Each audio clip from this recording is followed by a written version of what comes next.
sababu moja au nyingine akakosa maziwa ya mama, tukatafuta utaratibu mwingine wa kutafuta maziwa mengine ili aweze kukua.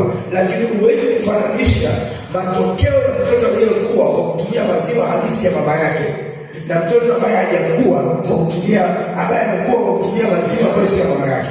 Kuna tofauti, akili zao zinakuwa tofauti. Hivyo hivyo kiroho, lazima upate chakula ambacho ni sahihi kwako kukusaidia kukua kiroho. Ubaya ni kwamba tunapokuja kwenye kanisa hatuna kipimo cha kujua huyu amekuwa kiroho, huyu hajakuwa kiroho. Hatuna kipimo cha kujua huyu ameokoka ana miaka miwili, huyu ameokoka ana siku 3. Hatuna hicho kipimo, wala kanisa haligawi hawa watu namna hiyo kwamba wewe umeokoka, kwa hiyo kwa sababu umeokoka kaa upate mafundisho ya kukulia wokovu, alafu mwingine wewe kidogo umekaa sana tukupe nyama, chakula kigumu ambacho ni cha watu wazima. Sasa nyingine unaweza ukawa umeokoka ukaja kanisani ukakutana na chakula cha watu wazima na umetoka kuokoka. Ndio maana kanisa lazima lirudishe utaratibu wa kufanya semina za wale watu wanaokoka. Lazima kanisa lirudi kuachilia mafundisho ya mwanzo ya wokovu. Tumekuwa na Wakristo wengi ambao wanafanyia mafundisho ya mbele, lakini mafundisho muhimu ambayo ni msingi wa kanisa, ni msingi wa wokovu, haupo ndani yao. Ndio maana nyingine unaweza ukakaa ukaanza kuzungumzia tu wokovu wenyewe, ukashangaa watu waliookoka hawaelewi nini maana ya wokovu. Hawaelewi hata nini kilitokea walipookoka, kwa sababu hawakupata msingi mzuri wa kufundishwa, yaani mafundisho ambayo ni maziwa yasiyogoshiwa, ambayo kwa hayo yaliwapasa waokolie wokovu. Ndio maana wengine wanapokutana na changamoto tu kadhaa ndani ya wokovu, inakuwa ni vyepesi sana kuacha wokovu, inakuwa ni vyepesi sana kukimbia wokovu. Bwana Yesu asifiwe. Kwa sababu hawakukua kwenye mfumo ambao ungewaruhusu kuweza kustahimili baadhi ya vitu. Na Mungu atusaidie haya mafundisho yake kurudi. Asante kwamba Roho Mtakatifu ambaye anakuwa ndani ya watumishi, hata kama umeokoka jana na mtumishi anafundisha vitu ambavyo vimeenda mbele sana, Roho Mtakatifu atahakikisha una kitu cha kwako unakichukua kwa yule mtumishi. Atahakikisha una kitu cha kwako ambacho kinakuhusu wewe. Inawezekana somo zima alikuhusu, lakini kuna sehemu tu Roho Mtakatifu atahakikisha unapata maziwa yasiyogoshiwa, ambayo kwa hayo unaweza kuabudia wokovu. Kinachohitajika ni wewe kutamani. Wewe ukitamani, Roho Mtakatifu atakuletea. Wewe ukitamani, Roho Mtakatifu atakupa hicho chakula kisichogoshiwa ambacho kwa hicho utaukulia wokovu. Haleluya. Haleluya. Nimesema ni mapema ili ujue ukuaji wako wa kiroho ni matokeo ya tamaa yako ya kukua. Tamaa nzuri, isiyo mbaya. Ni matokeo ya njaa ya wewe kukua. Ni matokeo ya kiu ya wewe kukua. Usipokuwa na njaa na kuona unaongezeka, usipokuwa na kiu ya kuona unaongezeka, ni ngumu sana kuletewa chakula kinachokusaidia kukua. Ili upate chakula kinachokusaidia kukua, lazima uwe na njaa ndani yako ya kutosha kwamba nataka kukua. Ukuaji kwenye ufalme wetu, ukuaji kwenye ufalme wa Mungu ni matokeo ya kiu kubwa, ni matokeo ya njaa kubwa ya kitu ambacho unajua huna na unataka kuwa nacho. Lazima utazame mbele kule, alafu utamani aliyopo mbele. Haleluya. Bwana Yesu asifiwe. So, nimeweka hilo pia na hakikisha hiyo njia inakuwa ndani yako. Nirudi kuzungumza zile njia ambazo tulikuwa tunazungumza kwa siku ya 3-4 ambazo tulikuwa nazo. Bwana Yesu asifiwe. Tumekuwa tukizungumza kuhusu njia ambazo wazee wetu walipita, njia ambazo zinaelekea ukuu, njia ambazo zinaelekea nchi. Sasa ile Mhubiri 10:15 anasema kazi ya mpumbavu huwachosha wote. Kwa sababu gani? Hawajui njia za kuendea nchi.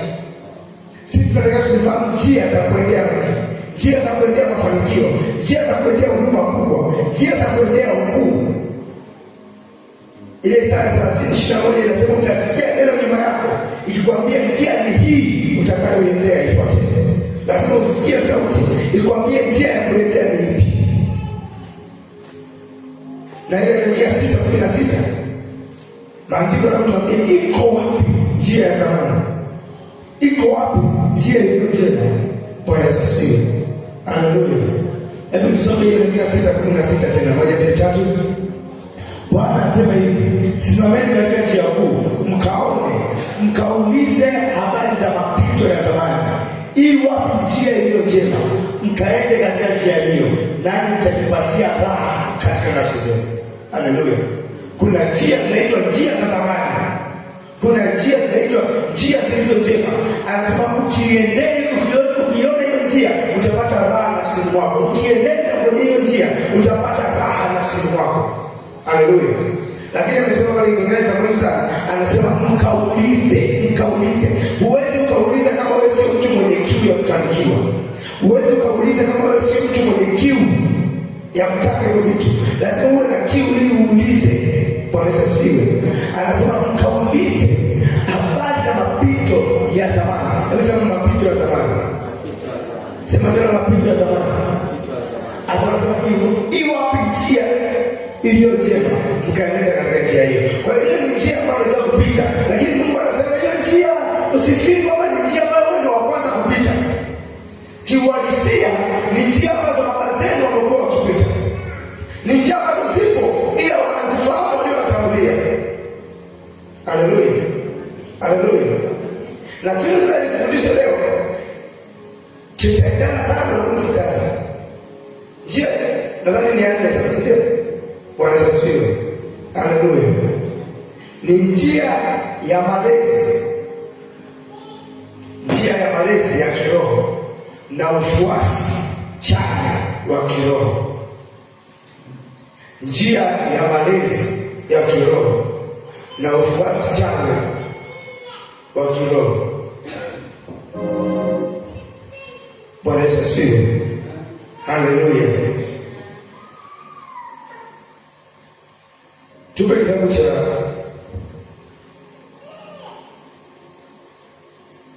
Mathayo 28.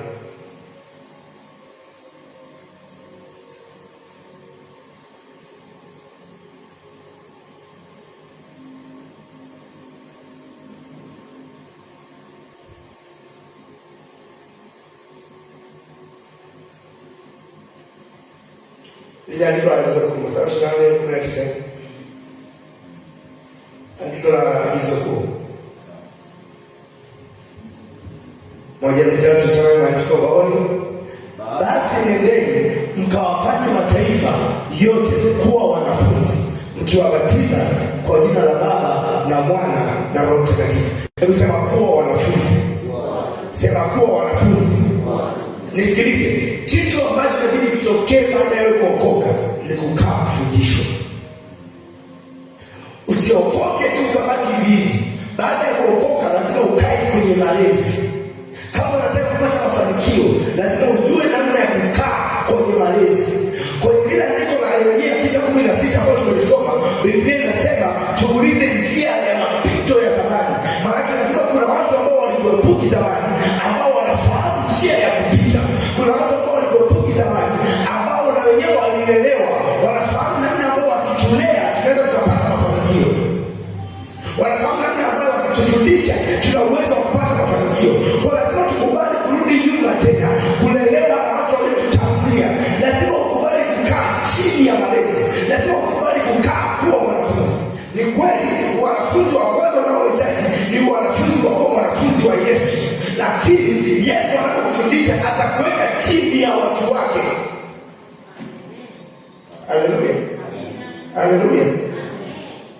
Lazima uwe mwanafunzi. Hebu sema lazima uwe mwanafunzi. Sema tena lazima uwe mwanafunzi. Kitabu cha Waebrania 6:12. Waebrania 6:12. Waebrania 6:12.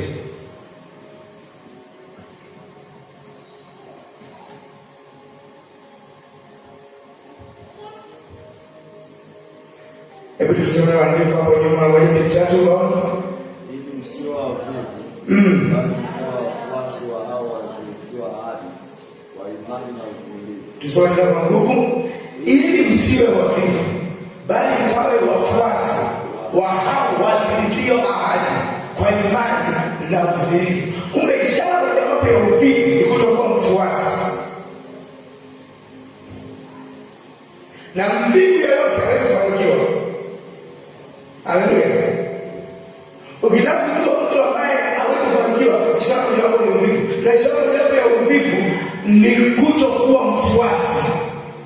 Maandiko yanasema ili msiwe wavivu, bali mkawe wafuasi wa hao wazilithio ahadi kwa imani na uvumilivu. Kuna watu walishazirithi ahadi kwa imani na uvumilivu. Lazima tuwafuate hao watu. Haleluya, Bwana Yesu asifiwe. Hebu sema nakubali kuwa mfuasi. Sasa sikilize, sisemi uwe chawa. Nafahamu unaita uchawa. Sisemi uwe mshabiki. Nasema uwe mfuasi. Bwana Yesu asifiwe. Kwa sababu sasa tunaweza kukosea namna ya kuwa wafuasi. Kwa maana nimeandika kwenye hiyo sentence uwe mfuasi chanya.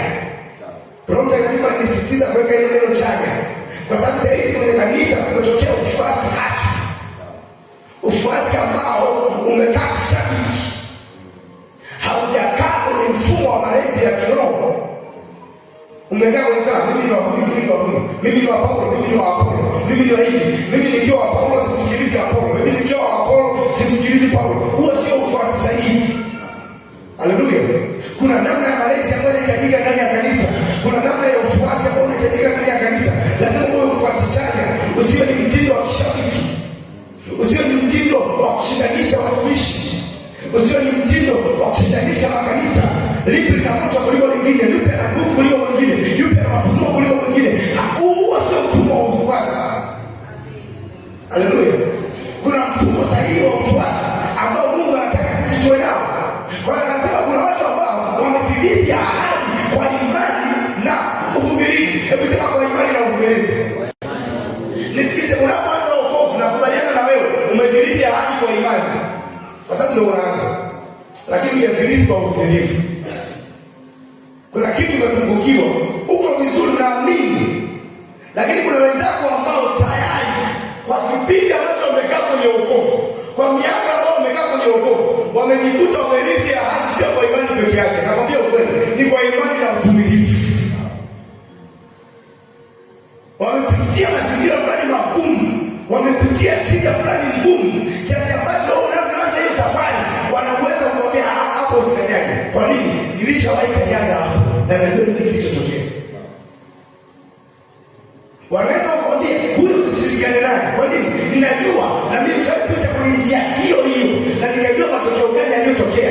Ndio maana Mungu anatupata nafasi na fursa ya kutupa watu ambao ni watangulizi wetu.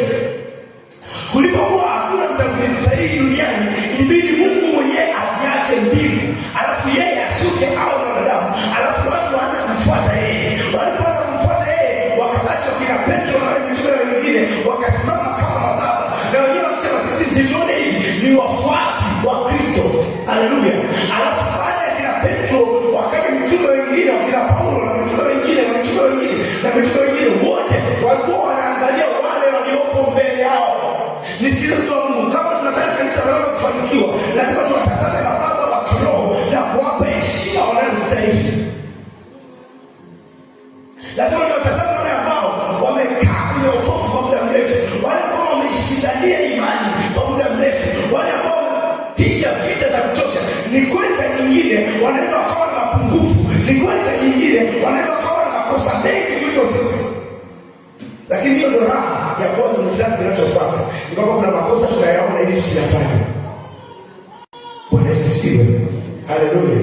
Kuna makosa tunayaona kwa baba zetu ili tusiyafanye. Na saa nyingine tunakutana na mababa wengine wa kiroho ambao wana moyo mzuri wa kimungu, wana uwezo wa kuonyesha makosa yao na kuambia usifanye kila kitu, hapa nilikosea. Bwana Yesu asifiwe. Na ukiwa baba mwema, lazima ufike level ambayo utakuwa una uwezo wa kuambia watu wengine kiukweli kwenye mambo yote ninayoyafanya, usifikiri kila kitu kiko sahihi. Hapa siko sawa. Bwana Yesu asifiwe. Bwana Yesu asifiwe. Lakini wengi sana kati hao wanaweza kuonyesha makosa yao. Wengi sana kati hao wanaweza kuonyesha mapungufu yao. Ndio maana sasa nyingine tunafuata mkumbo tu. Wewe ndio unayesema sana. Mtu kuaminiwa na Mungu na kutumiwa na Mungu haimaanishi yuko perfect. Haimaanishi yeye ni mkamilifu. Lakini hata kama yeye sio mkamilifu, bado Mungu ataweka kitu chake ambacho kitakusaidia wewe.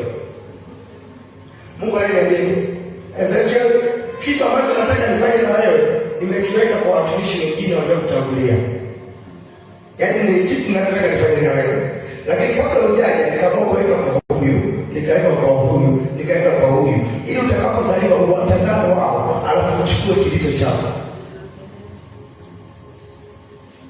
Na uwezi kuamini na utashangaa sana, saa nyingine hata kitu ulicho nacho anacho mtu mwingine naye level moja.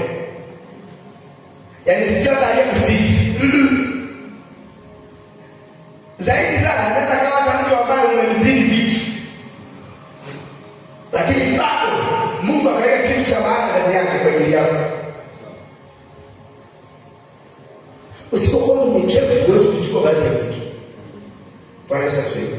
So kuna issue ya malezi ambayo inabidi uanze kujifunza kukaa chini ya watu wale ambao wamezidi hali. Na Biblia imeweka neno zuri sana. Imesema tuwe wafuasi. Unajua maana ya ufuasi? Uwe ni mtu unayefuata. Maana kuna namna ya kuhusiana ili uweze kupokea kile ambacho kipo kwa baba. Kuna namna ya kuhusiana ili uweze kupokea kwa wale ambao Mungu amewaweka wawe mbele yako.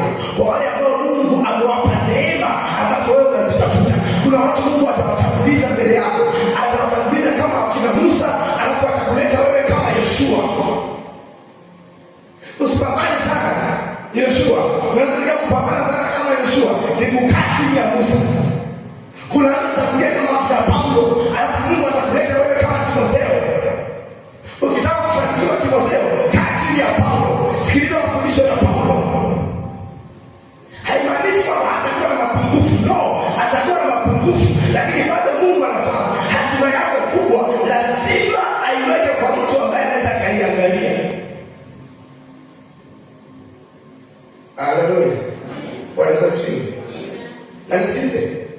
Wengine wanajidanganya kwamba kwa hawa watu ukienda tu labda na fedha na sadaka utapata ambacho wanacho. Sio fedha na sadaka pekee yake. Biblia inasema njooni mnunue bila fedha. Kwa hawa watu uendi na fedha, unaenda na utumishi. Unaenda na wewe kutumika. Unaenda wewe kujisabiti ukae chini yao, ili neema walionayo wewe uweze kuipokea. Kuna watu wana neema ziko juu yao. Hizo neema ambazo wao wanazo inabidi wewe usipokee. Sasa nisikilize kwa makini hapa, sisi kwa makini sana. Watu wanadai kwanza, kisha huyo mtu ni mtu wa kiroho. Ambaye unasema nimekubali mimi niwe mfuasi. Lazima huyo mtu kwanza au mtu wa kiroho. Ninafahamu yawezekana kabisa kile ambacho tunakifanya hakihusiani na madhabahu, sawa? Hakihusiani na madhabahu sana. Yawezekana wewe unafanya labda ni daktari, labda ni mtu wa biashara, jambo ni madhabahu ya Mungu inakufuata huko, lakini haionekani moja kwa moja kama ni kitu cha kusimama madhabahuni na kuhubiri. Pamoja na yote unahitaji baba wa kiroho, mlezi wa kiroho ambaye ni mtumishi wa Mungu. Naweka hivi clear, takusaidia mbele huko. Hata kama unaitwa kwenye siasa, unahitaji baba wa kiroho ambaye ni mtumishi. Ndani ya baraka ya kikuhani kuna baraka ya kila engo. Ndani ya baraka ya kikuhani kuna baraka kwa ajili ya biashara, kuna baraka kwa ajili ya siasa, kuna baraka kwa ajili ya michezo, kuna baraka kwa ajili ya taaluma. Kwenye eneo lolote hili unahitaji baraka ya mtu ambaye Mungu amemwamini akimtumia moja kwa moja kama mtumishi wake. Unaelewa kitu? Baada ya kupokea baraka kutoka kwa mtu ambaye Mungu amemwamini kama mtumishi, ndipo unaweza ukawa na mtu mwingine pia ambaye anakufundisha kwenye eneo lako husika. Haleluya. Nina mtu anayemfuata kwenye siasa, sawa, lakini huyo hana heshima ya mwisho ya kuitwa baba yangu wa kiroho. Labda awe kwenye siasa na mtumishi. Unaelewa kitu? Na wewe ndio kama aina kadhaa za baba wa kiroho. Kwanza kabisa ni yule mtu ambaye amekuzaa kiroho. Paulo anasema ninyi hamna baba mwingine kwa kuwa mimi ndimi niliyowazaa.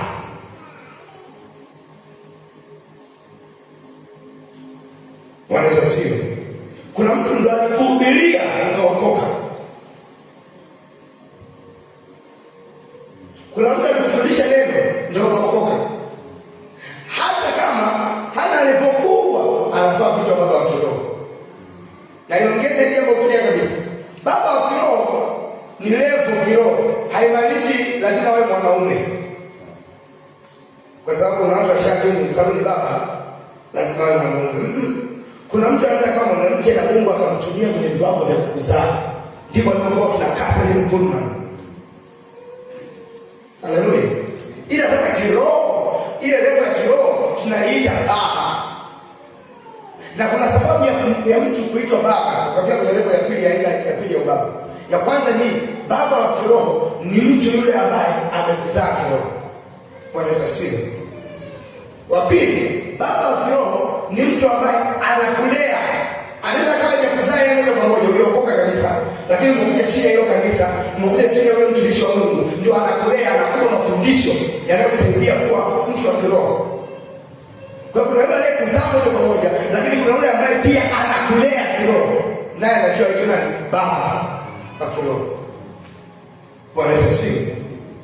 Aina ya tatu, baba wa kiroho ni mtu aliyefikia level fulani ya kumjua Mungu. Nisikilize ndugu zangu, kuna watu ambao hawajakulea wala hawajakuzaa kiroho, lakini kwa level waliofikia kuhusiana na Mungu, uwezi kukutana nao kawaita mtumishi mwenzangu. Uwezi. Hata kama yeye hajawahi kufundisha chochote, kwa level aliyofikia anatakiwa kuitwa baba. Na kwa kweli kabisa level hii ndio itakiwa mababa wao wanatokea kwenye level hii. Ubaya ni kwamba saa nyingine tumezaliwa na watu ambao bado ni vijana kiroho na tunawaita kina baba kwa sababu ndio wametuzaa. Wewe usionyeshe haya nini?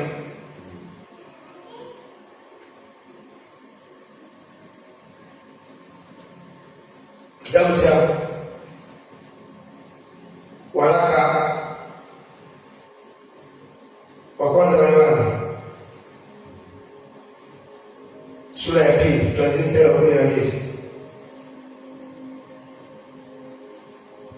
Unahitaji malezi sahihi ya kiroho. Hebu tusome maandiko baoni 1:3. Nawaandikia ninyi watoto wadogo kwa sababu mmesamehewa dhambi zenu kwa ajili ya jina lake. Mstari unaofuata. Nawaandikia ninyi akina baba kwa sababu mmemjua yeye aliye tangu mwanzo. Nawaandikia ninyi vijana kwa kuwa mmemshinda yule mwovu. Nimewaandikia ninyi watoto kwa sababu mmemjua Baba. Sasa angalia, rudi tena mstari wa 12. Wewe unasoma haya maandiko, wanafikiri hawa ni watoto kiumri. Hii sio umri. Kumbuka kwanza hizi ni nyaraka zinazopelekwa makanisani. Kama ni waraka ulikuwa unapeleka makanisani, kanisani ulikuwa hawa watoto waingii chini ya miaka 12, unafahamu? Bwana Yesu asifiwe. Kwa kama ni nyaraka zinazopelekwa makanisani, waliokuwa wanasoma hapa ni watu wazima. Ndio maana Paulo anaandikia, Yohana anaandikia, anasema hivi, nawaandikia ninyi watoto wadogo. Anaweka mtoto, anatoa sababu kwa nini amewaita watoto wadogo wakati ni watu wazima. Anasema nawaandikia ninyi watoto wadogo kwa sababu mmesamehewa dhambi zenu. Maana yule mtu ambaye ametoka kuokoka tu, amesamehewa dhambi zake, anatakiwa aitwe mtoto mdogo hata kama ana miaka 50. Kiroho ni mtoto. Bwana Yesu asifiwe.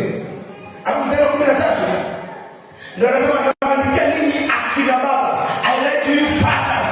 watu ambao wanaitwa akina baba kwa sababu mmemjua yeye aliye tangu mwanzo. Kwa kuna namna kama mtu anakuwa umemfahamu Mungu tangu mwanzo, umekaa na Mungu kwa kiwango kikubwa, mpaka unastahili kuitwa baba kiroho.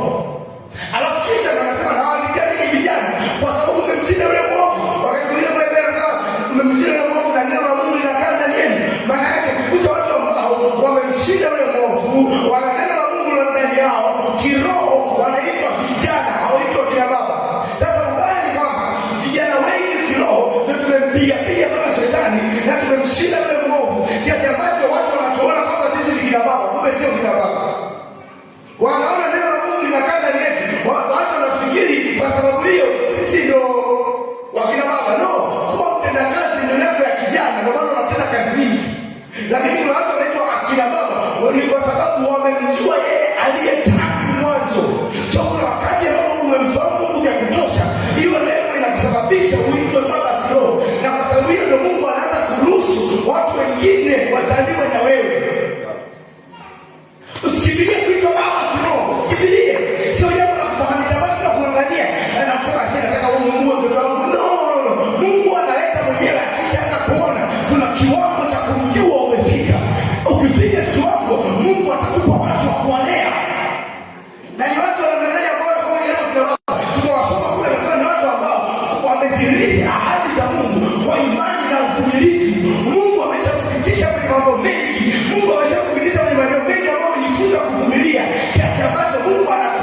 mbinguni anasema naruhusu watu wengine wawe wafuasi wa mimi kupitia wewe. Bwana Yesu asifiwe. Haleluya. Na nisikize kwa makini, watu wakija kwako namna hiyo wanakuwa wafuasi wa Mungu ila kupitia wewe, wanakuwa watoto wa Mungu ila kupitia wewe. Baba anasema wewe mnyenyekevu kiasi ambacho watu inabidi wamuone Mungu ndani yako. Ndio maana Mtume Paulo anasema hivi, hakuna baba duniani isipokuwa Mungu. Alikuwa anamaanisha hamna baba wa kiroho. Yeye mwenyewe anajiita baba kwa Timotheo, si ndio? Alikuwa anamaanisha hivi, kama wewe ni baba, inabidi watoto wakija kwako wakikutazama wewe mnyenyekevu kiasi ambacho uonekane wewe wanamuona Mungu wao. La hivyo, kama utaruhusu watu wakuone wewe wanaishia kwako, hawaishi kumuona Mungu, ndipo tunaweza kutengeneza hizi timu ambazo zipo siku hizi. Mimi ni wahuni, mimi ni wahuni, mimi ni wahuni, mimi ni wahuni, kwa sababu hatujaruhusu watu wamuone baba aliye ndani yetu ambaye ndio baba halisi. Ukisimama kama baba kiroho, hakikisha unaruhusu watu wengine wamuone baba halisi ambaye ni Mungu. Bwana Yesu asifiwe. Haleluya. Na wewe niongeze zamani, malezi ya kiroho hayatakiwi baba ndio apambane kumfanya mtoto awe mnyenyekevu au athabiti kwake. Yaani mimi siwezi nikaja kwa kusema Mungu ameniambia kwa sababu leo wewe mtoto wangu kiroho. Haijakasa. Haijakasa. Bwana Yesu asifiwe. Mimi mwalimu acha nifundishe kilicho sahihi. Japo najua vitu vipo kwenye makanisa, ila ni Biblia tulishike. Huna mamlaka hata kama kweli umefikia uelewa kumjua baba tangu mwanzo. Huna mamlaka ya kumfuata mtu alafu kumwambia kwanza leo ni mwanangu. Malezi yako hivyo. Haleluya, anza kutoa zaka. Malezi yako hivyo. Malezi ni mtoto anayetakiwa kuja kujiweka chini yako. Na hata mtoto anapokuja kuweka chini yako, kinachoendelea kati yenu haitakiwi ni wewe baba uwe unatumia nguvu kumfanya mtoto awe ananyenyekea. Inabidi mtoto ajifunze yeye kunyenyekea kwako, haijalishi wewe unafanya nini. Malezi akiwa baba anapambana kumfanya mtoto wake kiroho atii, yanageuka kutoka kwa malezi, yanaitwa kitu kinaitwa utumwa. Ndio maana Yesu akakataa kitu, akamwambia wanafunzi wake hivi, siwaiti ninyi watumwa, ninawaita ninyi rafiki. Malezi kati ya baba wa kiroho na mtoto wake kiroho yanatoa malezi ya mtoto na baba, lakini akitazama ni kama mtu na rafiki yake. Na Yesu anazungumza, anasema nawaita ninyi rafiki kwa sababu ninawaambia yote. Kama una mpango wa kumfundisha mtu na umwambie yote, umwonyeshe kila kitu, utamchukulia mtumwa, utamchukulia rafiki. Sehemu unayolelewa kiroho lakini unalelewa kitumwa, sio malezi sahihi. Sio malezi sahihi. Malezi yako kiroho haitakiwi kuwa malezi ya kitumwa, yanatakiwa kuwa malezi ya kirafiki. Haleluya. Haleluya. Haya malezi hapa Mungu ameniambia unipe simu. Hayapo. Mungu ameniambia kesho nilete milioni moja vitu wangu nikubariki. Haleluya. Haleluya. Sio mfumo wa malezi. Na Wakristo kutoka kwenye mafundisho na kuelewa namna sahihi ya malezi, namna sahihi ya ufuasi, tumekuwa tukidanganyika. Haleluya. Tumekuwa tukifurahia sana. Yaani baba ananichagua mimi kati ya wote. Mimi ndio ninunulie simu. Baba ananichagua. Hujajisikia ndani yako. Baba ndio anakuja wewe utakuwa mke wangu. Oh, haleluya. Sawa. Baba wa kiroho anakupenda, akutongoze, ndio sio kukataa. Sawa. Amina. Haleluya. Mmoja amesema ukikataa unapata raha. Na hizi mambo za kuanzia leo unajua au unajui. Sawa. Haleluya. Haleluya. Mambo ya wao yanafanyika sana. kabisa, baba ameoa kabisa, ana mke wake, ana ndoa yake. Bila kwa sababu baba wa kiroho anaweza kuwa na mahusiano na watoto wake kiroho.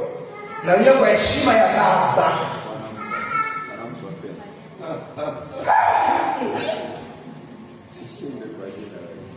Malezi sio utumwa.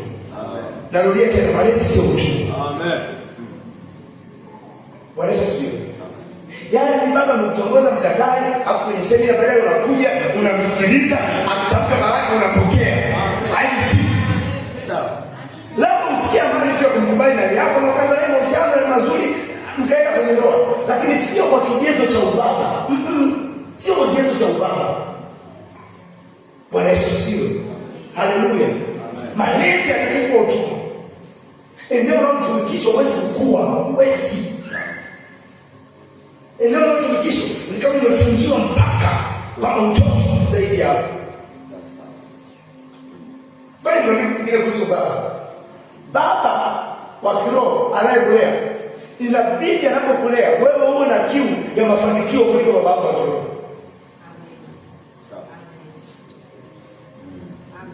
Ukikuta baba wa kiroho anakufungia kwenye mipaka ya mafanikio yake yeye, afai kwa baba.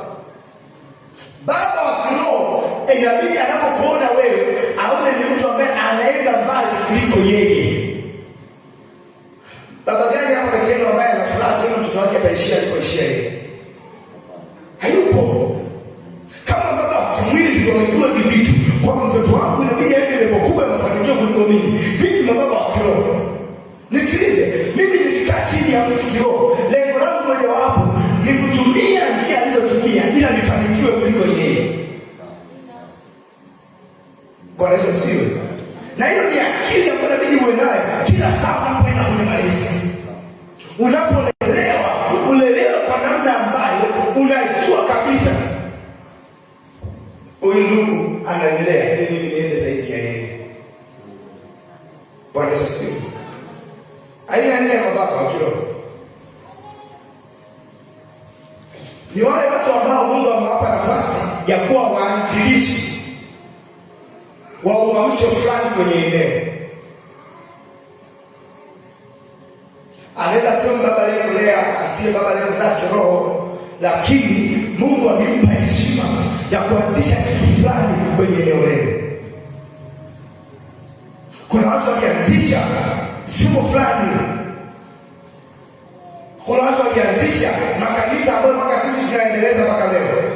Sangine hawakusaidia, sangine walianzisha wakiwa na maarifa machache ambayo sio sahihi sana wakati mwingine. Lakini kwa namna ambayo Mungu aliwatumia, tunawaheshimu kama mababa na inabidi waheshimu kama mababa.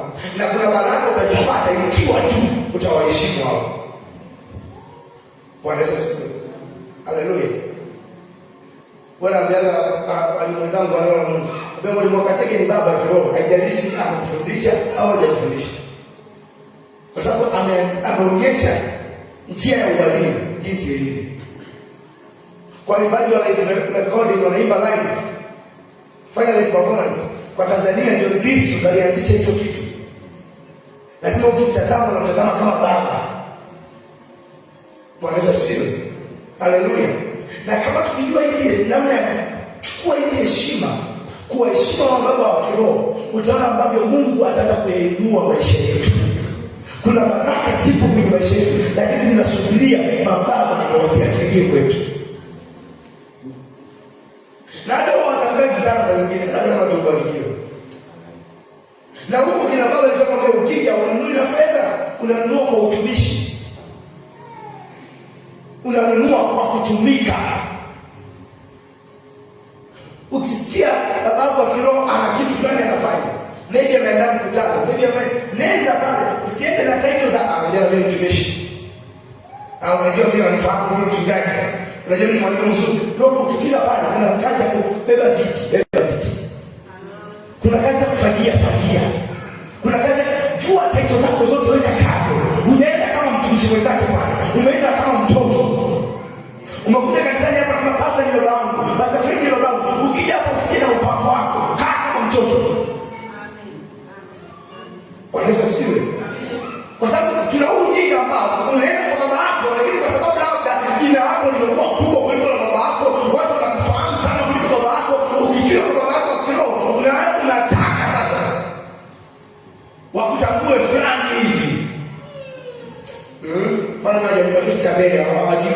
mwenye upako. Vya nini? Bwana asifiwe. Tumike kwa namna ambayo kila mtu anatazama usipate sifa fulani, usimtumishi fulani, usifanye biashara fulani, lakini wewe unajua hapa ndipo ambapo baraka zangu huwa zinatokea. Nikifanyaga vizuri hapa ndipo mambo yangu yananyoka. Ni kwa sababu fulani ya moja kati ya watu ambao kama ni ndani kwa Njombe. Sasa ni jamaa mmoja ambaye anajitolea pia kulinda mkutano na mwalimu Kaseke. Sasa kama fanya hivyo kwa miaka kadhaa. Then kama biashara kubwa sana. Siku moja watu wengi wanafahamu kama ni biashara mkubwa, tajiri. Akamfuata Bwana. Wewe ni fulani, ndio. Unafanya hivi hapa. Bwana zako ametoka mkutano unarudi kesho. Anasema nalala kulinda viti na vyombo. Akamwambia hapana, kwa heshima yako huwezi kulala hapa. Ile ndio akawatazama. Anawaambia, wakati hakuna mtu yeyote anayenifahamu, nilikuwa nalala hapa kama sadaka yangu, sikuwa hata hela ya sadaka.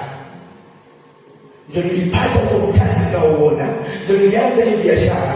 Na kwa kadri mambo kila mwaka kwenye mkutano na kuja kulala hapa, ndio haya mafanikio mnayoona. Kwa hiyo mnataka mniendelee mafanikio yangu, lakini na majina yenu ya biashara yacheni ndani hapa. Bwana asifiwe. Lazima kitu wakati ambao utakuwa unajua kwamba hapa ndio huwa anabarikiwa hapa. Hapa ndio anabarikiwa. Ya kwamba alikuwa na akili, sio ya kwanza alilala kwenye eneo bila kujua. Malaika wakapanda na kushuka na akaomba Mungu amsaidie, Mungu ambariki. Aliporudi hakupita lile eneo. Aliacha familia yake iende. Inawezekana familia yake watamheshimu mzee bora analala nje. Mzee bora analala nje ndani, akawacha mwendo wa siku nzima, akakaa peke yake. Kwa nini akakaa peke yake? Alikuwa hataki zile title. Yale majina makubwa alionayo yamzuie kukaa na yule Mungu ambaye amemsaidia kuwa pale alipo. Lazima kuna wakati unaacha vitu vyote, afu unajua huku ndipo ambapo kutengenezwa. Haijalishi sasa nimefikia wapi, lazima turudi kwenye huu mfumo. Haleluya. Haleluya. Na sikiza, Biblia inasema hivi, mwana anakaa milele, ila mtumwa hakai milele. Ndio maana ukienda kwa mtu ili akupeleke kiroho, kuwa makini. Kama hujasema huyu ni baba yangu, ujue mwana anadumu milele. Hatujali mambo ya kusema nimebadilisha baba. Ndio jirani yako. Mwambie pokea hiyo ujumbe hata kama ni zito. Haleluya. Hauruhusi kubadilisha neno baba kwa kusema kwanza leo sema baba. Hata ukataje, atakao baba yako. Naitwa Zito David, sio nikamwambia sana kwanza leo mimi sio babangu. Hata kiasi shuleni kitanikataa. Kuna mchakato mgumu, nenda mahakamani kukiri na wakaidi hata ushahidi wakati mwingine wa DNA ili nipindue hicho kitu. Bwana asifiwe. Kuna vitu tunaita fathers, kuna watu tunaita mentors. Mentor anaweza kubadilisha. Wala ambao wanakulea kwa muda na kufundisha ujuzi fulani, unaweza kubadilisha, lakini mababa hawabadiliki. Lakini sikizeni, pamoja na kwamba tubadilishe baba, wale ambao Mungu amewapa nafasi ya kuwa mababa, eleweni tuna watoto haramu, wanakibiana. Sio wa kwako. Na saa nyingine Mungu anataka akamleta mtu umlee kwa muda. Wapo. Kama unaelewa vizuri, Filipo alikuwa mwanafunzi wa Yesu. Filipo alikuwa mwanafunzi wa Yohana. Yohana anamwambia tazameni mwana kondoo wa Mungu, na wakaenda kule. Ndio maana Yesu sasa alikuwa anaongea na Filipo, alikuwa anaongea na Filipo kama mtu ambaye ana maarifa kuliko wanafunzi wake wengine wote. Kwa sababu anajua Filipo ameshafikia shule ya Yohana. Ndio maana Filipo alisema tuonyeshe baba, alimwambia Filipo, wewe usiulize swali kama hili wewe. Hao wengine wangeuliza ningeelewa. Lakini wewe, sasa Filipo hapana, aliyeona mimi nimeshamwona baba. Wewe nini unajua hivi? Kwa sababu hii sio shule yake ya kwanza, umeshapiga shule nyingi wewe. Sawa. Haleluya. Haleluya. Na sikize, na hata ukisikia kuondoka chini ya baba mmoja, ile ndio nafasi ya kuwa baba yako. Hata Mungu yeye anakupeleka chini ya baba mwingine. Heshima ya huyu inabaki kuwa heshima yake. Huku umeenda kukaa huku unalelewa. Kwa Yesu asifiwe. Haleluya. Ndio maana baba walezi, tuna baba wakituzaa. Haleluya. Usiondoke kila mmoja kwa ugomvi na vita. Yaani ile kabisa hamna kitu. Nakwambia ulizi maovu yanafanyika pale. Sisi nimeondoka hivi. Funga mdomo wako. Ondoka. Kama umeumizwa ondoka kila kimya.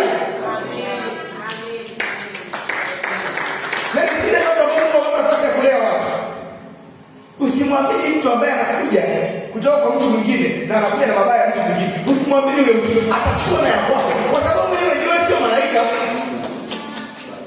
Kwa hiyo atayaona ya kwako pia, atachukua ya kwako na atapeleka mwingine. Usiamini hao watu. Yaani mimi wanajua wala nilikuwa na leo na fulani, lakini nimegundua yani moja mbili tatu yule anafuisa mtoto. Haleluya. Huyu kama ni mtoto anayeongea nyumbani, tengenezee geto la nje. Afai kukaa ndani ya nyumba. Haleluya. Haleluya. Haleluya. Lazima tujifunze kuheshimu baba. Regardless ya makosa yao. Yaani haijalishi na makosa mengi kiasi gani. Lazima tujifunze kuheshimu baba. Mungu kama aliwaheshimu, wewe ni nani usiwaheshimu? Haleluya. Lazima ujue tueleze, yaani wewe darasa lako unaongea hapo tu unafundisha, lakini ujue wanao wanafanya sirini. Sawa. Mimi sijui wanafanya sirini. Sawa.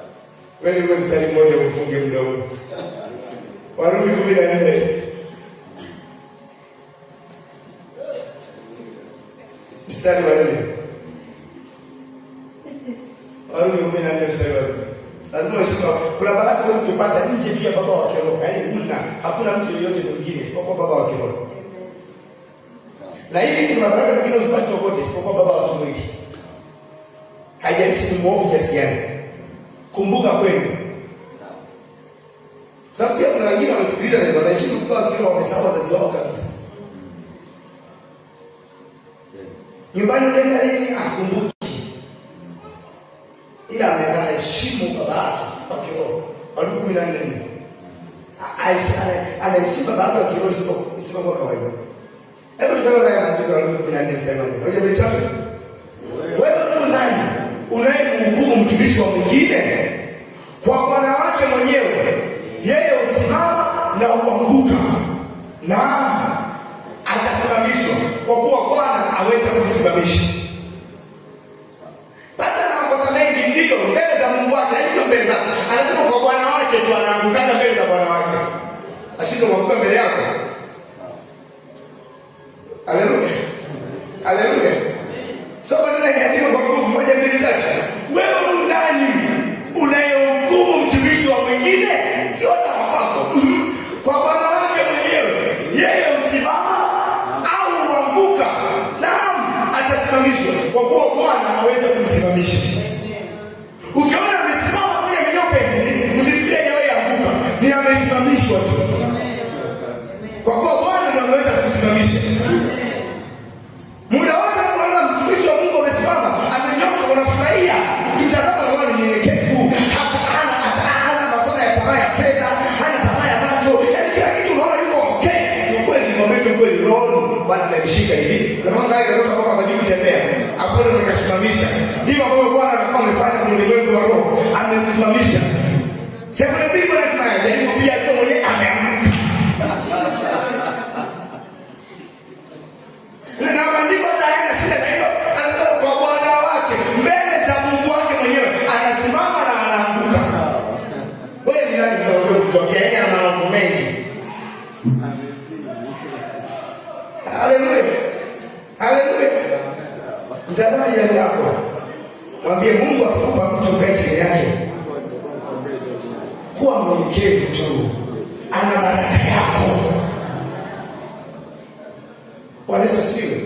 Sasa nyingine mnaumiza watumishi wa Mungu. Na ule ndio kweli. Usifikiri watu ambao wana madhaifu na wanakosea wanapenda wale madhaifu. No. Wenyewe pia wanapambana ili vitu viondoke. Wao kwenye wakati wa kupambana ili wasimame, wewe unaanza kuongea.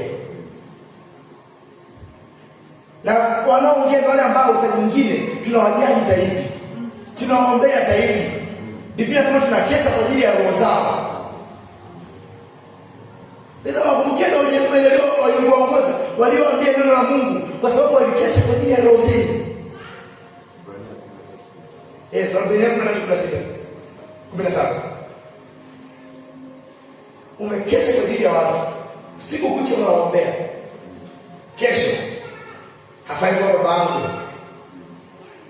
Ile tu Mungu kuniamini labda kwa baba yangu. Nafaa.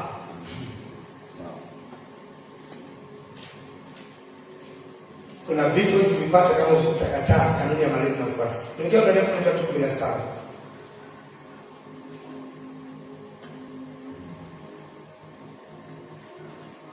Soma katika Paulo 1:3.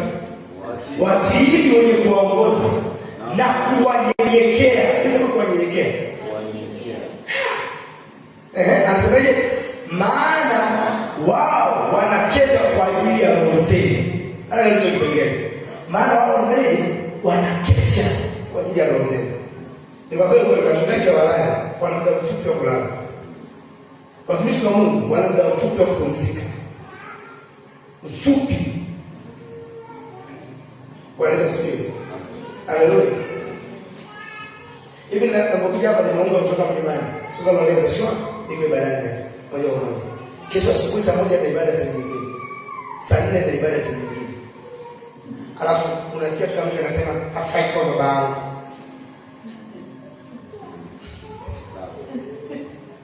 Nile pesa ukoboa na rani, mimi unadiwe. Bwana asifiwe. Kwanza nyingine unaweza kumisha anaongea hivi, amemsoka kwa kweli lakini anatoa na kitu ambacho inabidi upokee tena. Sawa.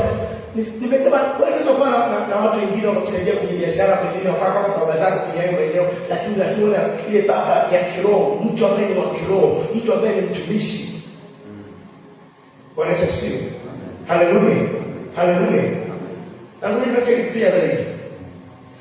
Lazima uwe na mtumishi ambaye ana kitu cha kiroho, lakini pia lazima uwe na mkakati ya mchungaji. Sawa? Kuna watumishi kama sisi tunazeni walikuwa na hosi wa mchungaji. Kwa hiyo tunaweza kukulia kama baba wa kiroho, lakini kuna malezi ya kichungaji yanahitaji. Ni tofauti kabisa na malezi yanayokuwa mtumishi ambaye sio mchungaji. Ni tofauti. Kwa sababu mchungaji anakupa vitu viwili vikubwa. Sikiza kwa makini. Mchungaji anakupa zizi. Eneo ambalo unakaa kiroho linaitwa zizi. Hiyo ndio inakupa usalama wako. Alafu mchungaji anakupa malisho. Na mchungaji anakupa malisho anakupa kwa namna mbili. Namna ya kwanza ni kwamba tunapenda unanipenda kuliko wao, lisha. Kuna lisha na kuletea wewe chakula ndani.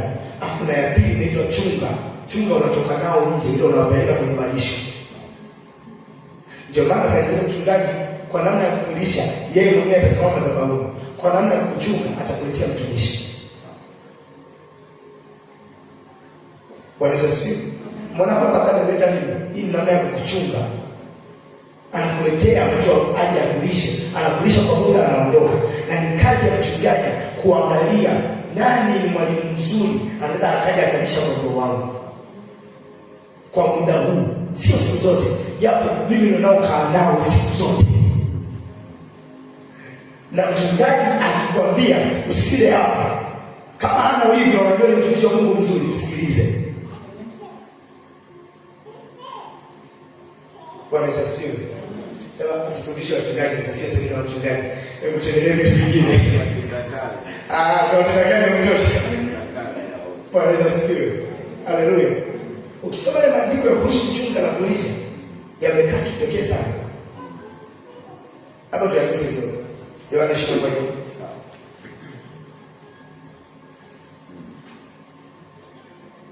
Pastor leo alikuwa anaita bishop. Sawa. Jana. Kabisa Mungu kwa hivyo sasa anaita bishop kwa sababu pia tunakupa watu ambao unawafundisha kwa wachungaji. Sawa. Yeah. Kwa sababu kwa wanaelewa wengi ni mchungaji. Kabisa najua mimi sio mchungaji kabisa, mimi ni mchungaji. Mimi ni mchungaji. Mimi ni mchungaji. Kwa hiyo kuna wakati Mungu anatufundisha mafundisho ya kichungaji na kuwaeleza watu ambao ni wachungaji. nini cha kuongea, nini cha kufanya. Bwana Yesu asifiwe.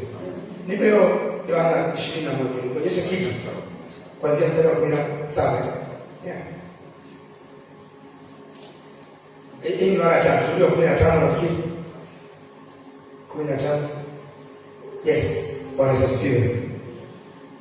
Hebu sema katika kitabu cha basi walipokwisha kula, Yesu akamwambia Simoni Petro, "Je, Simoni wa Yohana, wewe wanipenda kuliko hawa?" Akamwambia, "Naam Bwana, wewe wajua kuwa nakupenda." Akamwambia, "Lisha wana-kondoo wangu." Sasa unafuata? Akamwambia tena mara ya pili, "Simoni wa Yohana, wanipenda?" Akamwambia, "Ndiyo Bwana, wewe wajua kuwa nakupenda." Akamwambia, "Chunga kondoo zangu." Twende mstari wa 17. Akamwambia mara tatu, "Simoni wa Yohana, wanipenda?" Petro alihuzunika kwa vile alimwambia mara ya tatu, "Wanipenda?" Akamwambia, "Bwana, wewe wajua yote. Wewe umetambua ya kuwa nakupenda." Yesu akamwambia, "Lisha kondoo zangu." Sasa sisi kwa makini kwa baadhi ya vitu ambavyo viko kwenye maandiko. Yesu alikuwa anapanga kuacha kanisa. Mwanafunzi ambaye Yesu alimpenda kuliko wote ni Yohana. Na wewe kusoma hapa Yohana anasema kabisa kama huyu mwanafunzi alipenda kuliko wote, yeye anayeshuhudia haya ni Yohana mwenyewe.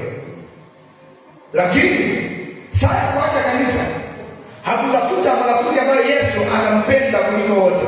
Alitafuta mwanafunzi ambaye anampenda Yesu kuliko wote. Sio wamesema tofauti. Yule ambaye Yesu alikuwa anampenda kuliko wote ni Yohana. Lakini yule ambaye alikuwa anampenda Yesu kuliko wanafunzi wote ni Petro. Kwa hiyo Yesu anajua ukienda kuacha kanisa, hauachi kwa yule unayempenda, unaacha kwa yule anayekupenda. Haleluya. Haleluya. Huduma haiangalii Mungu anakupenda kiasi gani. Huduma inaangalia na Mungu anapokuwa kulea, anaangalia wewe unampenda yeye kiasi gani. Haleluya. Ndio Biblia inasema kwenye Warumi 8:28, Mungu hufanya kazi pamoja na wale wampendao, si pamoja na wale hawapendao. Wale wanaompenda yeye ndio ambao Mungu anafanya nao kazi. Sio wale ambao Mungu anawapenda. Kwanza Mungu anawapenda watu wote duniani. Lakini kwenye kufanya kazi, anafanya kazi na wale wanaompenda yeye. Kwa hiyo kiwango cha Mungu kutembea na wewe, akiangalii wewe, akiangalii Mungu anakupenda kiasi gani, kinaangalia wewe unampenda Mungu kiasi gani. Kwa hiyo matokeo ya kiwango cha kutembea na Mungu kilichopo ndani yako kinapimwa na wewe umempenda Mungu kwa kiwango kipi. Sio Mungu amekupenda wewe kwa kiwango kipi. Haleluya. Haleluya. Kwa utagundua ambaye hana matokeo makubwa hapendi sana. Amependwa kwa kweli lakini hapendi. Sasa angalia hii mstari ilipokaa. Rudi mstari wa 15. Sio kama unaweza kuona hapa watu wa Mungu. Mstari wa 15 unasema hivi, basi alipokwisha kula, Yesu akamwambia Simoni Petro, "Je, Simoni wa Yohana?"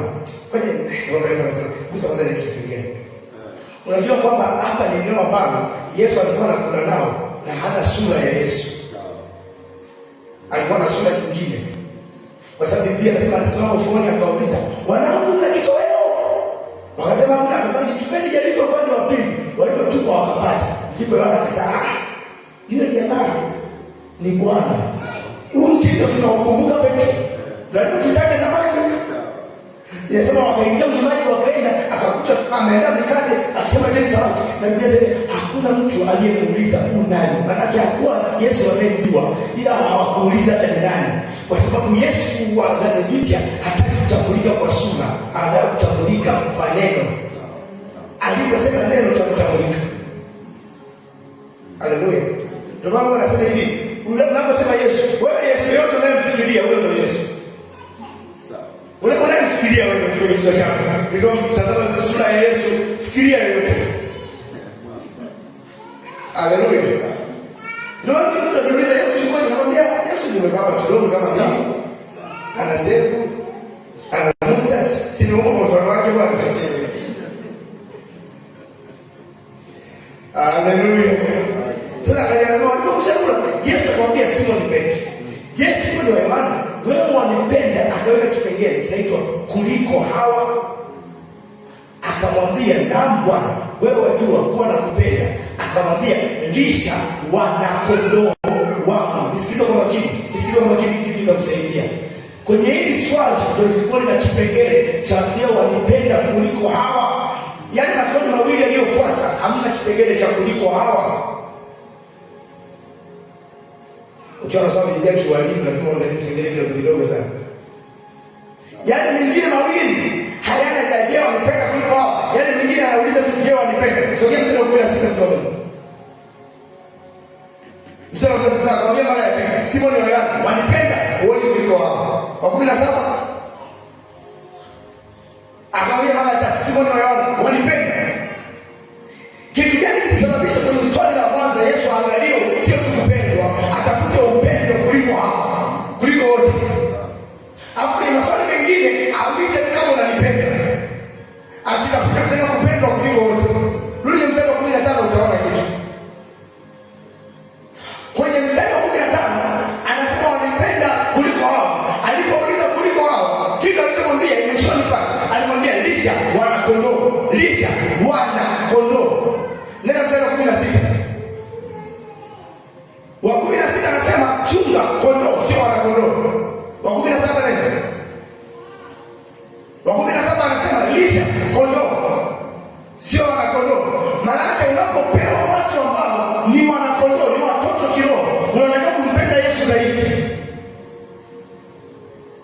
Ila unapopewa ambao ni kondoo, wameshakomaa, unahitaji kumpenda tu. Kwa kuna mchungaji unaletea watu ambao ndio wanaanza wokovu, watu ambao hawasimami vizuri. Ni kwa sababu Mungu anajua kiwango chako cha upendo ni kikubwa.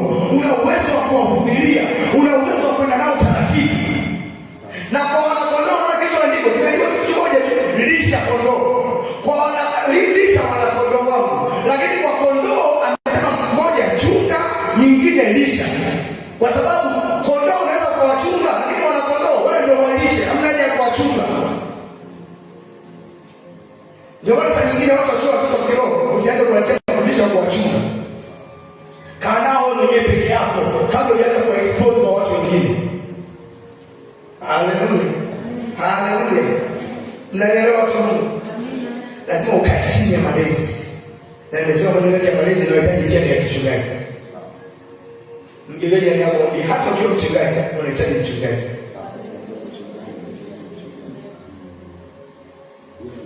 Haleluya. Ogopa mchungaji ambaye hana mchungaji. Ogopa baba ambaye hana baba. Bwana Yesu asifiwe. Baba baba kiroho, baba wangu kiroho ni Roho Mtakatifu. Wote tuna Roho Mtakatifu. Usituchanganye mpendo. Haleluya. Bwana Yesu asifiwe. Sababu ni Yesu baadaye. Haya malezi ya kiroho nimwambia yana baraka yako ndani. Lakini pia yanakusaidia kupokea kitu kinaitwa uambukizo wa roho. Impartation. Uambukizo wa roho, uambukizo wa neema ambazo Mungu ameweka ndani ya watoto wake, ameweka ndani ya watumishi wake. Nisikilize, Mungu duniani hafanyi vitu vipya. Anafanya vile vile.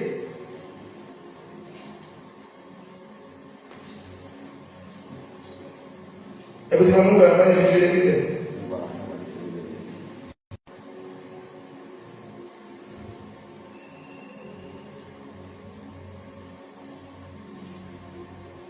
Angalia cha Mhubiri sura ya 3 mstari wa 15. Mhubiri 3:15.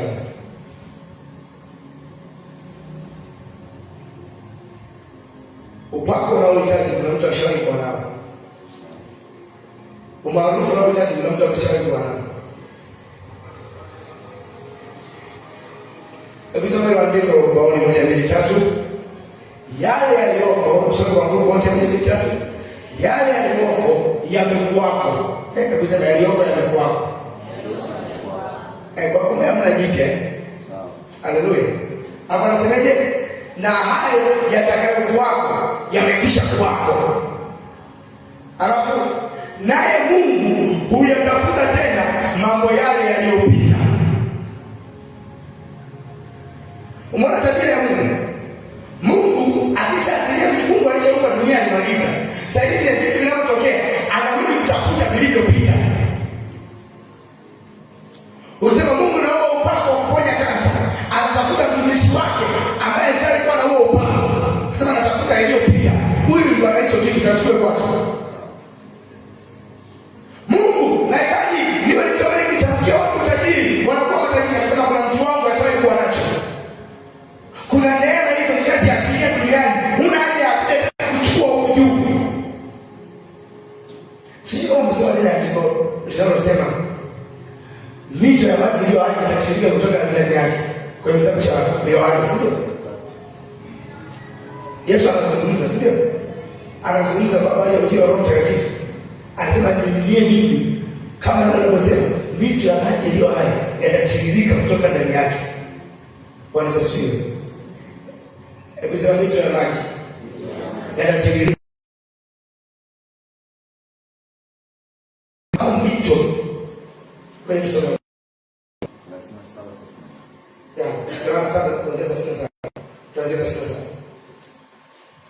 Anasema hata siku ya mwisho, siku ya siku kubwa, Yesu akasema kwa siku yake, akasema mtu akiona kiu na aje kwangu anywe. Akamsema nafuata, aniaminie mimi, kama vile maandiko yalivyonena, mito ya maji yaliyo hai itatoka ndani yake. Ukisema itatoka ndani yake, rudi mstari wa 27. Rudi mstari wa 27. Anasemaje? Yesu akasimama kwa sauti yake akisema, mtu akiona kiu na aje kwangu. Sasa angalia mstari wa 38. Rudi 38. Amesema kuna mtu atakayemwamini. Huyu mtu akimwamini anakuwa mito. Kwa hiyo wale wenye kiu wa 37 wakifika kwa Yesu wakutane na wanakutana na mtu ambaye ni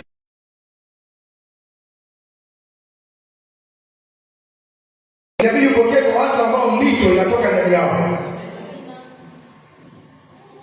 Wewe una kiu ya kunywa kikombe kimoja tu, mtu mito unatoka ndani yake. Si unakutana na mtu tu.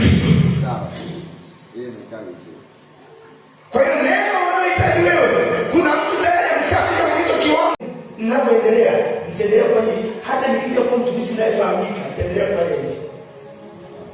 Na sio sasa pastor, man of God, Ezekiel Mfanda, mwalimu, tunakujua ustahili kubeba ili tukubali, ndio maana beba tangu nikiwa mfahamu dunia tena.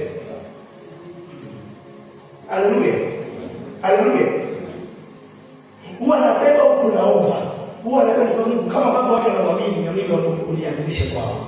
Mungu ninaomba upako ulipo juu yake na mimi uwepo juu yangu. Mungu ninaomba jinsi ambavyo anazungumza na wewe, anakusikia, anakuelewa. Na mimi nisaidie. Bwana asifiwe. Mungu mzako nyenyekea. Mimi na maji. Haleluya. Haleluya. Nipe andiko la kitabu cha Hesabu 27 mstari wa 18. Hesabu 27:18. Lazima nijifunze malezi na ufuasi wa kiroho. Soma maandiko kwa wana wote 1-3. Bwana akamwambia Musa, mtwae Yoshua mwana wa Nuni, mtu mwenye roho ndani yake, ukamwekee mkono wako. Hebu sema mtu mwenye roho. Sema mtu mwenye roho. Kwa lugha nyingine ni mtu mwenye Roho Mtakatifu, mtu mwenye upako, mtu mwenye huduma. Lakini kama ana upako, kama ana huduma, bado anatakiwa kuwekewa mkono. Tayari ni mtu mwenye roho, lakini bado kuna kitu natamani kitoke kwa Musa na kije kwa Yoshua. Yoshua amewekewa mikono na wewe. Nisikize rafiki yangu, ni kweli wewe ni mtu mwenye roho, lakini unahitaji mababa wakuwekee mkono. Ni kweli wewe ni mtu mwenye upako, lakini unahitaji mababa wakuwekee mkono. Ni kweli umefanikiwa, lakini bado unahitaji mababa wakuwekee mkono. Unahitaji watu ambao wanakutangulia wakuwekee mkono. Haijalishi uko level gani. Ni mtu mwenye roho, lakini still unahitaji upako. Unahitaji mkono wao. Na sasa mkono sio moja kwa moja uwekee hivi. Wakati mwingine tunatamka ni matamko, huwezi kukutana nao wengine, lakini wanapotamka pokea kwa imani. Yeshua mtu mwenye roho ndani yake, lakini bado mwekee mkono. Sasa angalia kinachotokea. Sasa kuna kitu. Akawakisha kumweka mbele za kuhani na mbele mkutano wote, ukampa mausia mbele ya macho yao. Sasa angalia ile neno alipenda kile eneo. Anasema nayo utaweka juu yake sehemu ya heshima yako, ili mkutano wote wa wana wa Israeli wapate kutii. Kumbe unapoweka mikono na kutangulia, sio tu kwamba unapokea tu nguvu, sio tu kwamba unapokea upako, unapokea heshima yao. Namna ambavyo Israeli nzima walikuwa wanamtii Musa, wakaanza kumtii Yoshua. Kumbe unapoenda kumwambia huyu jamaa mbele nzima inamtii Mungu, ninaomba kwa mkono wake, nitakapo save leo, nitakapotumika kwenye huduma yake leo, ninaomba heshima alionayo ije juu yangu. Heshima ambayo nchi nzima inamheshimu Mungu, hiyo heshima ije juu yangu. Chukua sehemu ya heshima yake ije juu yangu, ili mkutano wote wa Tanzania waanze kutii, ili mkutano wote wa Afrika waanze kutii ninachokifanya, ili dunia nzima waanze kutii ninachokifanya. Lazima uwe mtu ambaye unanyenyekea, ili heshima za Baba zije juu yako. Ni kweli una hudumu kuliko wao, ni kweli una mafunuo kuliko wao, una mafundisho kuliko wao, lakini una heshima wazongazi. Watu wakuheshimu kama wanavyoheshimu. Sinafahamu kuna watu ambao wanataka kufundisha neno, hawafundisha neno vizuri kuliko wewe, lakini wakiongea hata dakika 5 Tanzania nzima ukiangalia mtandaoni viewers millions wanasikiliza. Kwa nini? Mungu amewapa heshima. Kukaa chini ya watu inabidi nikwambie ukweli. Kuna watu ambao wewe sasa mtu mwenye mafunuo, nikusikiza unafundisha neno, nikwambia kweli utakula heshima sasa. Haleluya. Haleluya. Kuna watu ambao nisikia sababu ya Mungu wangu. Aisha nafundisha vizuri na akili sasa. Wakati wanakusikiliza. Bwana Yesu. Somo lile unalofundisha wewe, akichukua somo lile unalofundisha mwaka sasa, utajua nani anaheshimiwa. Sasa nyingine unakuta nafasi yako ambayo ulikuwa nayo ibadani, sawa? Uliwafundisha kitu hicho. Kwa sababu ndio Mungu tunashukuru. Mkaendelea kwenye ukombe mtaba wa baba wa kwa mwaka sasa kuna nani wakafundisha.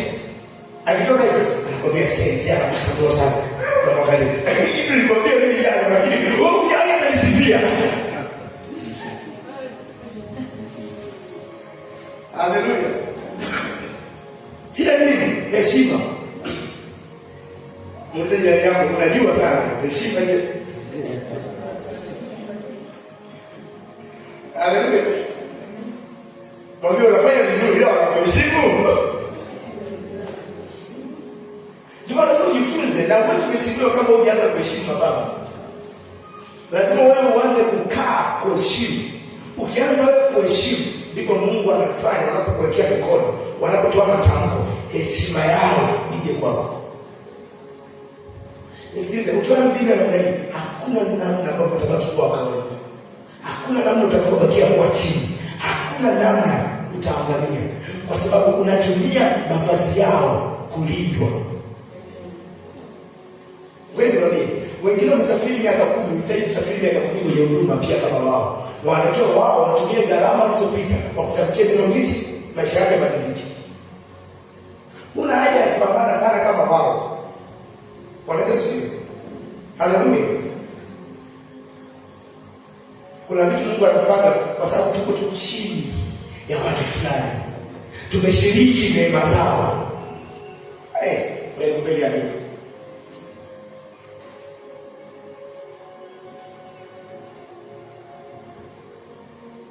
Jifunze kanuni.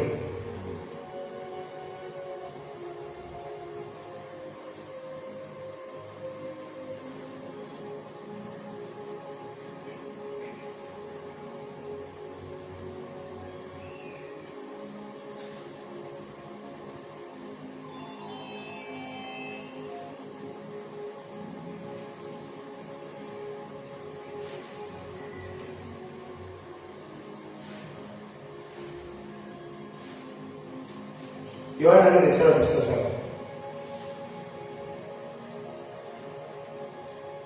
Na mzee anasema sio kila kitu duniani ni utumishi. Na wewe mafanikio yako unatakiwa kukitesekea, sio kila kitu unatakiwa kutesekea. Vingine tu heshima za watu. Tusome maandiko vizuri. Yohana 4:37-38. Ngoja nitatu. Kwa maana hapo neno hilo huwa kweli. Mmoja upanda akavuna mwingine. Nasema mmoja upanda akavuna mwingine. Sasa sema ngoja nitatu tusome. Mimi naliwatuma, angalia Yesu aliyotuma. Mimi naliwatuma myavune yale msiyoyataabikia. Wengine walitaabika, nanyi mmeingia katika taabu yao. Kuna mababa walifunga siku 100, afu wanaingia kwenye taabu yao waishi. Haleluya. Kuna mababa walifunga miaka 3 ili kuleta uamsho. Alafu wanasema mzee, nimekuheshimu. Mzee, nimetumika chini yako. Yesu anasema nimekutuma, hiyo ndio kazi yako, nimekutuma wewe. Kafuna usiyoyataabikia. Ghafla tu unafahamika. Ghafla tu watu wanakuheshimu. Ghafla kila mtu anakuona na kitu kikubwa, lakini kiukweli ni mwingine alipanda wao kuja kufunda. Kwa sababu umejua namna ya kuingia kwenye taabu ya wengine. Umejua mchakato unaotumika kuingia kwenye taabu ya wengine. Nisikize rafiki yangu. Ndio maana tunaweza kushangaa sasa hivi kuna watumishi wa Mungu wanaibuka bado ni vijana wadogo. Kwa nini? Tumejua kanuni za kuingia kwenye taabu za baba. Tumejua kanuni za kuingia kwenye ishu zinazonazo wao. Tumejua kanuni. Unaweza kuwa kuna vijana wadogo wanafanya biashara zinafanikiwa. Kuna vijana wadogo wanaanzisha vitu vinafanikiwa. Lakini sheria yao na kanuni yao ni moja tu. Wameheshimu mababa waliopo mbele. Wamejifunza kutumika mbele ya mababa. Wamejifunza kukaa chini ya mababa. Kiasi ambacho wanajikuta taabu za mababa zinawapa wao matunda. Haleluya. Nisikize rafiki yangu. Hakuna sehemu imeandikwa ndicho matajiri kike na miaka 50. Haipo. Unaweza kufanikiwa kwenye umri wako. Hamna sema umesema vitu zake ndio tuone mafanikio. In fact vitu zake kwa jana letu na Yesu wa Mathayo. Haleluya. Bwana Yesu asifiwe. Mweza kuingia kwenye taabu yao. Ndio maana shaka watu ambao tunaona kupita njia ndefu. Haleluya. Mimi namwamini Mungu. Kwenye umri wangu huu wa ujana nitaenda mbali sana. Mbali kweli. Nikiwa kijana mdogo. Kwa sababu najifunza kuingia kwenye taabu za wazee kwa kuwanyenyekea, kwa kuheshimu ili nivune matunda yao. Bwana Yesu asifiwe. Nimekuja Yohana 9.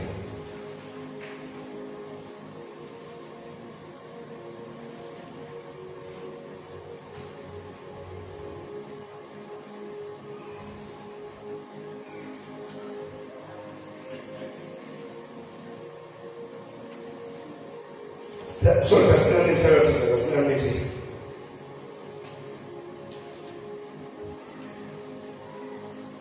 Basi na mstari wa 9. Tusome maandiko moja mitatu. Na Yoshua mwana wa Nuni alikuwa amejaa roho ya hekima. Kwa sababu gani? Maana Musa alikuwa amemwekea mikono yake juu yake. Wana wa Israeli wakasikiliza, wakafanya kama Bwana alivyoamuru Musa. Unataka kusikilizwa, unataka hekima, lazima kuna baba mbele yako ambaye kuna matamko yake, kuna mikono yake, kuna kitu alichokisema juu yako kinachosababisha nchi nzima ikusikilize. Na nisikize rafiki yangu, saa nyingine hata wao wanakuwa hawafahamiki kama sisi, ila wanatamkia maneno yanatufanya tuende mbele kuliko wao. Haleluya. Watu mazina stadi ya Luka 13. Nataka kustawi, tambua malezi, tambua ufuasi. Nimekwambia usiende kwenye zile namna za kishabiki, namna za kugombana na wengine. Inabidi kwa mtu kimoja. Kuna watu kwa Mungu amekupa wewe. Na wewe kama Mungu amekupa watu, kuna jambo la Mungu wewe amekuweka. Ile Mungu kuweka kwa mtu fulani haimaanishi mwingine sio mtumishi. Yesu anasema watu wale ulionipa. Kumbe kuna watu ambao tunapewa kama watumishi. Mimi nikipewa watu wangu haimaanishi watumishi wa Mungu wengine sio watumishi. Na hivi vitu tunafahamu kwa sehemu. Ndio maana ikiwa kila siku pasta anahubiri yeye na siruhusu tumishi yote kuja, mtapata tabia mlo wa kiroho. Sababu mnakula tu gari chakula cha aina moja. Niliwaambia kwa ule mkate kila mtu alipewa kipande na kingine anacho yule Iskarioti. Kama ukitazama kama anacho hawana ukoo hivi. Sawa. Haleluya. Yule akurudisha kipande alikula na yeye. Kwa anafunua kidogo wa mwili wa Kristo. Haleluya. Haleluya. Kwa nini kuonyesha mtoto wa Mungu? Jua kabisa nakula kipande hiki, lakini kingine inabidi nikubali niwe mtu ambaye naweza kusikiza pastor mwingine. Hata kama sio baba yangu, lakini kapata kitu. Bila kuanza kumdharau baba yangu. Na bila kuanza kumdharau yule msikilizaji. Wala bila kuanza kuwashindanisha nani ni nani. Na uzuri na kushukuru Mungu hakuna kipimo cha mtumishi gani amekuwa kuliko mwingine. Asante Yesu alitupa hicho kipimo. Sasa kwa hicho kipimo tungeza na udiana sana. Bwana Yesu asifiwe. Haleluya. Unaweza kujiheshimu, hujui nilifika wapi leo. Haleluya. Ndio kitabu cha Luka 13.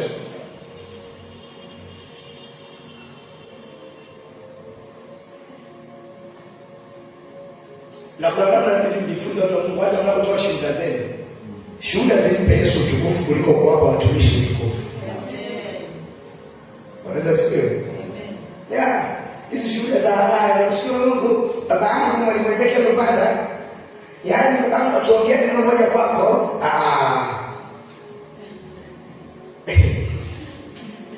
haleluya. Kuna mtu anatoa shuhuda.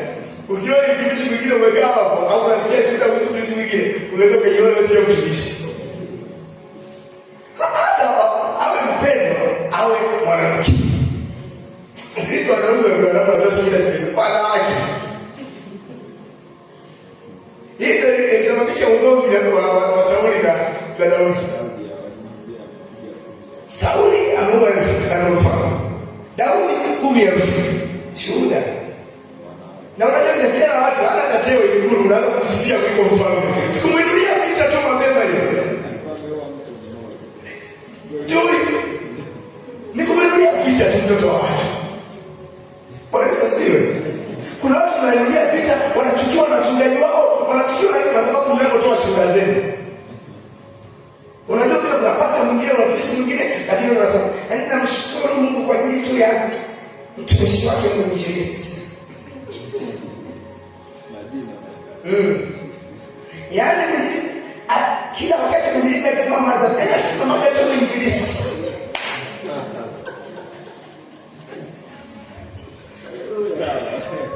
Haleluya. Jamani, unajua wivu ni jambo la mwili. Na sisi tunamhili sisi. Yaani ni natural inatokea. Hata wewe umejikuta mabaya kwa hiyo sasa kuna wivu unakuja ndani. Na ndio watu vita kama za zamani. Wewe unatoa Sauli na Daudi wote mlio ishia. Haleluya. Wewe sio mfano tunaweza na tuweze kumshukuru Mungu. Malezi na ufuasi sahihi, ufuasi chanya wa kiroho. Bwana asifiwe. Ni Luka 13 natafuta habari ya habari ya mti. Umepanda kwenye shamba la mizabibu.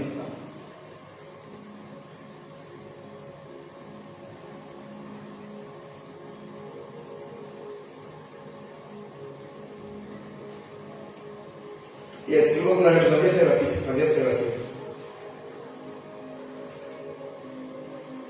Hebu soma maandiko tunayotoa Wakorintho 3. Akaleta mfano huu. Mtu mmoja aliona mti umepandwa katika shamba la mizani la mizabibu.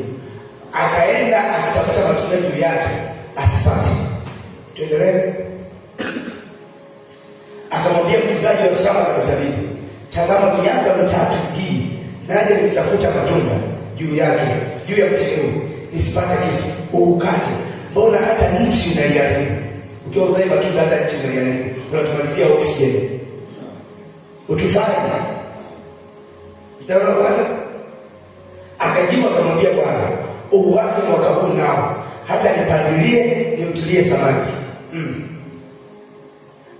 nao ukizaa matunda baadaye vyema, la usipozaa ndipo ukati. Rudi mstari wa 6. Na kama kuna matatizo, kwa nini mtini ulikuwa uzani?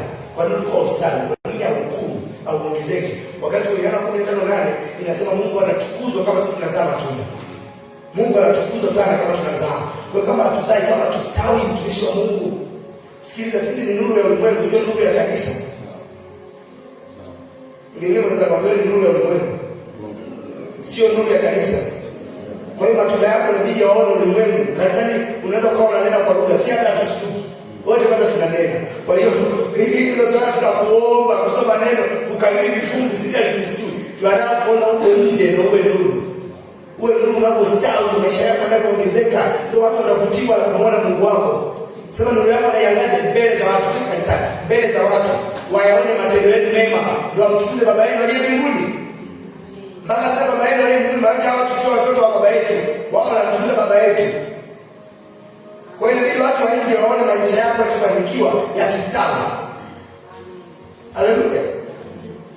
Useme tuanze sisi tunaona kwa muda masuala ya utajiri. Magari ni vitu vya kupita, ndio kupita na vipite kwako. Kaniki sipite kwako, vipite kwa wengine. Haleluya. Angalia mtu wa mjini waliouza. Anasema akanena mfano. Mtu mmoja alikuwa na mtini.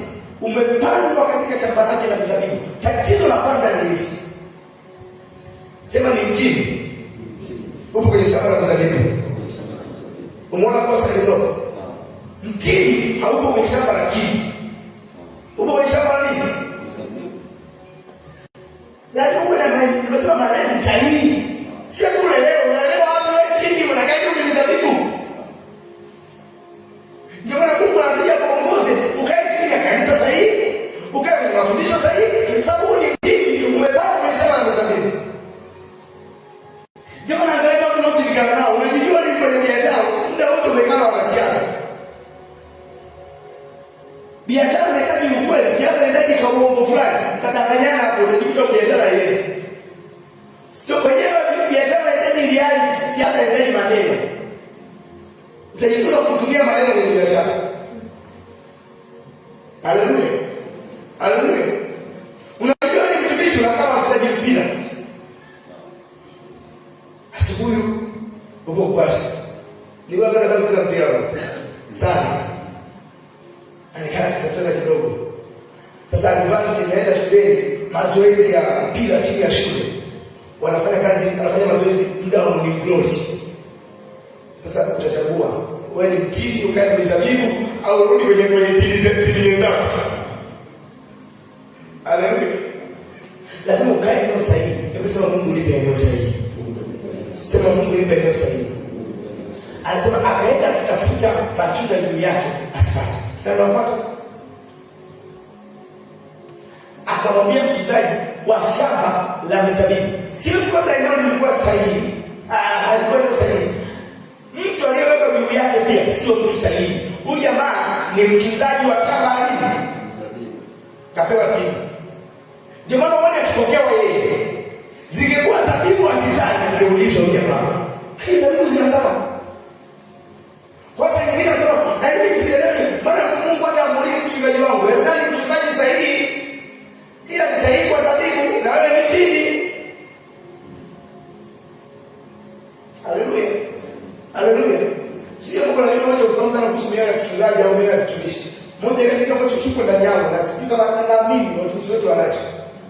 Nilikuwa na hofu kubwa sana kwa sababu tu ya kuaminiwa na watu. Yaani kuna wakati huo wanashinda kulala. Sasa ukalala hiyo kuna watu wananiamini. Kuna watu wananiamini sema kwa jina la Yesu atafunguliwa. Kweli yake kuomba. Kama una huo moyo, achana na uchungaji, achana na utumishi. Endelea tu kusaidia. Watu kuamini ni kitu kikubwa sana. Yaani unaamini eti wewe ukisema na wapendwa wanaongea ile. Yaani utumishi maombi yako na yaamini. Yaani hawataki kujisababisha. Hapo ndio umelala zako. Bwana Yesu asifiwe. Mtunzaji wa shamba la mizabibu. Ilibidi pia mtunzaji au mtunzaji sahihi. Sasa angalia, hapo akasema tazama miaka mitatu hii, hebu sema miaka mitatu hii. Sema mwaka kwa mwaka. ninakuja sipati kitu. Kumbe Mungu huwa anatupima kwa muda. Anapima kwa baada ya muda huu atakuwa mezani. Atakuja usipozaa atakuja tena baada ya muda hii. Baada ya muda huu Mungu anatupima mwaka kwa mwaka. Anatupima kimiaka. Nilipoona kufundisha kuhusu nyakati, nilikuelezea sana hichi kitu. Kuna nyakati Mungu anatarajia umeshazaa kitu fulani, na baada ya hizo nyakati anarudi akitegemea umezaa kitu kingine. Ndio maana usicheze na majira yako. Yakipita inabidi usubirie mwaka mwingine. Kwa hiyo kile kitu kusubiria. Mungu anaweza kupima kwamba majira yako ya kufanikiwa ni mwaka kwa mwaka. Kwa hiyo usifanikiwa kwenye lango hili, inabidi usubirie mwaka mzima ndio ufanikiwe. Mwingine anaweza kumpimia miaka 5. Mwingine akamtia miaka ya 10, huyu mtu awe anazaa kitu fulani. Kwa hiyo ukishindwa kuvuka kwenye mlango wa majira, itabidi usubirie mpaka majira yarudi, na kama ni miaka 10 utasubiria miaka 10. Ndio maana usicheze na majira. Yakipita inabidi usubirie mzunguko urudi tena kwako. Mwaka kwa mwaka. Hapa karibu tunasema jamaa. Akasema niambie pale kukata hata chini ya mstari wa Asema kaiba kwa Bwana, uache mwaka huu nao. Hata niupalilie. Nisikilize, angalia kitu cha ajabu hapa nipende ni kitu. Niupalilie, niutilie samadi. Ile kwa jamaa ni mtu wa kutunza zabibu. Haimaanishi hawezi kutunza chini. Nisikilize mtu wangu, unaweza kuwa ni pastor wewe kwa ajili ya vijana, lakini haimaanishi hawezi kufundisha wazee. Ni kwamba tu ujao commission kwa wazee. Sasa tukia mzee mmoja, itabidi tu ujue namna ya kwenda na wazee, hata kama ni pasta wa vijana. Wanasifiwe. Haleluya. Akasema mwaka huu ninajua mbinu, niachie niupalilie, niutilie samadi. Angalia kazi ya kichungaji au kazi ya wazee pia hiyo. Anasema cha kwanza ni kuupalilia. Sio kuupalilia. Kuna vitu lazima viondolewe. Watumishi wa Mungu waliopo mbele yako wana kazi ya kuondoa baadhi ya vitu kwenye maisha yako. Alafu baada ya kupalilia kuondoa vitu na kupluni kuondoa vitu, wana kazi ya kutia vingine. Anasema nimtilie samadi. Kumbe kuna kupalilia ambapo ni kuondoa, alafu kuna kutilia samadi ambapo ni kuongezewa kitu.